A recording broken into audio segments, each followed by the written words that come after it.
Kamusta mga tol? Playoffs debut ni Wembayaman, alien mode kagad, ang lakas! Spurs versus Blazers, game 1 na may tirahin na natin yan. Pero bago yan, at tsara muna tayo, focus lang sa goal.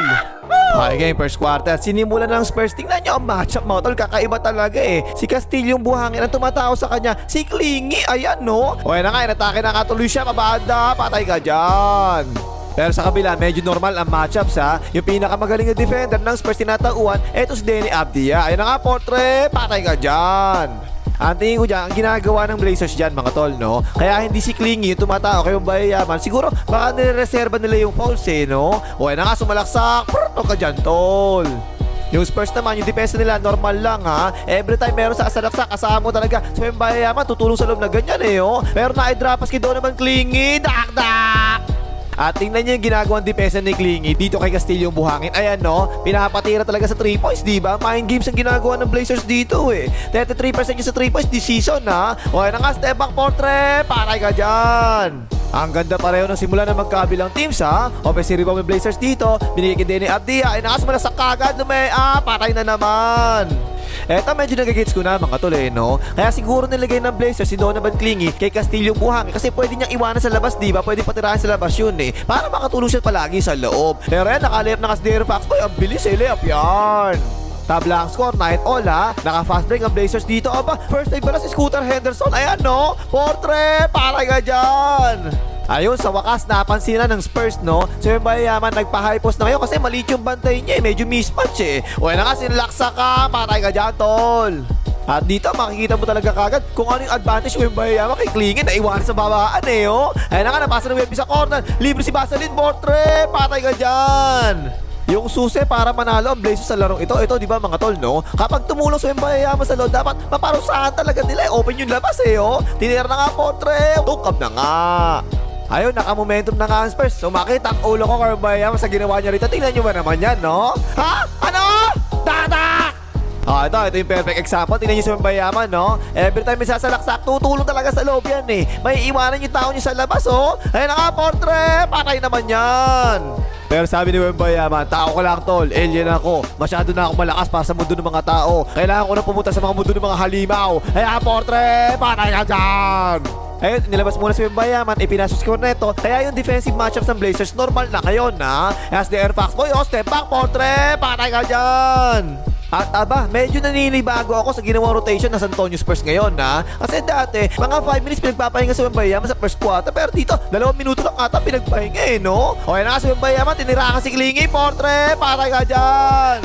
At masyadong maaga tinira ng Blazers yung last shot dapat sa first quarter eh. 4 seconds na lalabi, nakatira pa tuloy yung Spurs. Ayan, yes, Keldon Johnson, portrait, patay ka dyan. Ayun, tapos tuloy yung first quarter, 22-30 lang mga Spurs. Ay, like mong hayop ka, kanina ka pa nanonood, tigas na mukha mo, di ka man lang mag-like eh. Mag-like ka na! Second quarter, ang lakas ng loob ng Blazers, no? Walang sentro, mga walang ya. Eto si Wembayaman, ayun, dak-dak! Eto kasi yung balak ng Blazers mga tol eh. Kasi kanina pa diba, si Wembayaman lagi tumutulong sa loob eh. So kapag ganyan, puro maliliit sila, mahahatak kayo si Wembayaman palabas, diba? O yan na kasi Camaro, portrait, patay ka dyan. Eh kaso kapag ganyan, medyo maliit yung lineup niya sa loob, paano mo ngayon pipigilan yung poste na Meralco sa ilalim? Ang laki-laki niyan. Ayan, aliyop, dak-dak!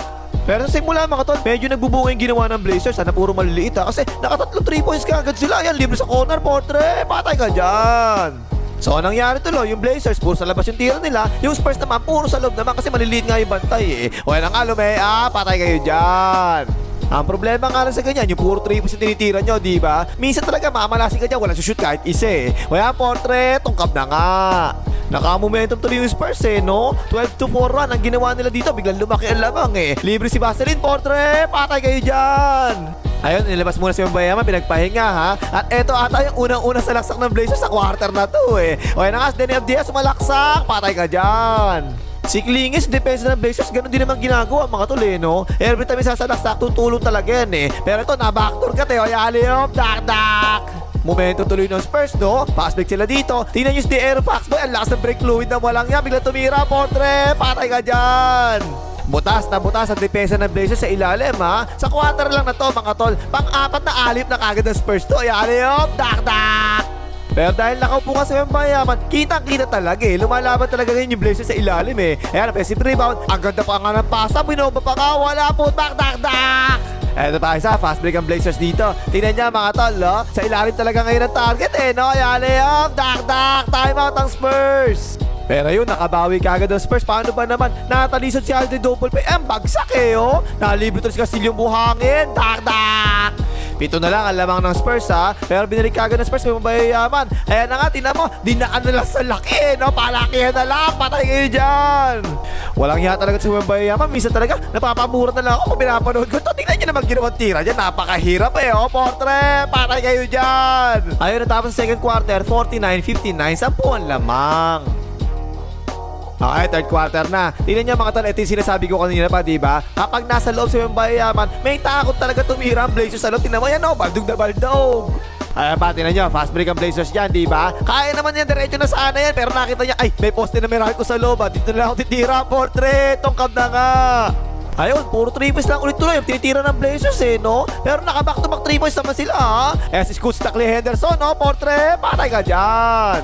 Dalawa na lang ang lamang ng Spurs. Napatay mo tuloy sila eh, no? Pero after ng time, tingnan niyo ang ginawang play, oh. Dahil ang tumataw kay Castillo buhangin. Ito, si Donovan Clingy, di ba? Siya ngayon yung ginawang taga-screen tsaka taga-roll. Eto nga, ay alley-oop, dak.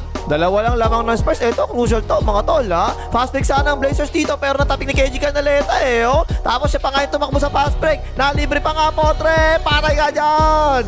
Ayun, inilabas muna ng Spurs si Wemby sa kalahati ng quarter, ha? At normally, syempre, may iwas ni Aaron Foxboy sa loob, di ba? O na nga, umatake, mabanda yan. At dahil nakapo si Wemby, anong gagawin ng Blazers? E di syempre, papasok na naman sila sa loob, di ba? Pero yan, sinabayan, baos pa Sitan! Isa pa raw, baos pa Sitan! Nice D! Eto, ang baba ng pwesto, doon na bang klingin sa depensa, ha? Flare screen para kay Vaseline. Eh, nakitutuloy ang bakal, Portre! Patay kayo dyan! Kung kailan naman naupo sa Wembayaman, tsaka bumili yung laro ng Spurs eh, no? Ayan, hawak ni B1, binigay kay B2. Tinira ni B2, Portre! Patay ka dyan! Ang ganda ng nilalaro ni Vaseline. Sunod-sunod yung shoot niya rito, ha? Pin-down screen para sa kanya. O na nga, nakasalaksak pa banda. Patay na naman. Si Ami Biduya, mga tol, 4 minutes na lang nalalabis third quarter. Hindi pa nakakashoot ang walang ya. Ayan, ni-screenan. Binuhay na nga, Portre. Patay naman yan. At saka kanina pa second quarter, mga tol, alley-oop party palagi yung Spurs, diba? Tingnan nyo kasi depensa ng Blazers, oh. Kadalasan kasi sa ganyan, may nag-roll, diba? Yung nasa weak side corner, tutulong dapat yan sa roller. Pero tingnan nyo, nakatayo lang ang walang ya, eh, oh. Ayan na nga, alley-oop. Dak. Parang masyadong takot yung depensa ng Blazers dun sa mga out shooters ng Spurs eh. Kaya tingnan mo, sa loob di sila masyadong tumutulong talaga eh. Ayan, libre na kasi Corneto sa follow up. Dak. Tapos tingnan nyo ito mga tol, oh. Grabe, laki talaga ni Wemby. Sobrang laki, no? At tingnan nyo yung pwestuhan ni Corneto rito, mga tol, ha? Andyan siya, diba, sa strong side. Tumira, eh, oh. Pero ang ginawa niya, hinanap pa niya yung backshot niya. Nasa weak side pa yan. Binackshot pa rin niya. Ang ganda, oh. O, yan na nga. Ang ganda ng pwesto niya. Natapik na nga niya. Nice backshot, tol. Lumuwas si Wembayama kanina. Dalawa lang ang lamang. Bumalik siya. 14 na ang lamang, eh. At yung sinasabi natin kanina pa, may takot ang Blazers sa ilalim kapag nasa loob si Wembayama. Eh, no? Tapo ng sabaw. Ang ganda na nilalaro ng Spurs, eh, no? Kita-kita mo talaga kung bakit number 2 sila sa West, eh. Ang ganda ng pasahan dyan. At nung itinira natin na mo, nagpasukan pareho sa rebound yung malalaki, oh. Patay ka dyan.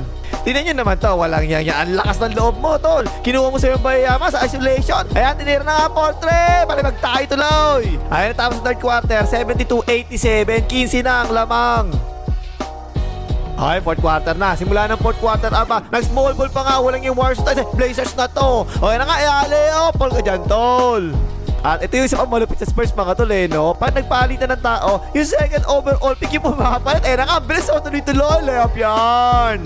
At itong Blazers na to, no? Small ball na nga sila, naisipan pa atakihin, si Wembayaman pa. Okay na nga, baos pa Sitan. Diretso tuloy sa fast break ng Spurs dito, ha? Ayan na naman si Harper, tuloy-tuloy na naman, patay kayo dyan, time out ang Blazers. Eto, yung dapat, kanina pa dapat ginagawa ng Blazers to, eh, no? Yung tao na Wembayaman dyan ka lang sa weak side corner kasi tutulong palagi sa loob yan, eh. Yan, open tuloy ang Portre, patay ka dyan.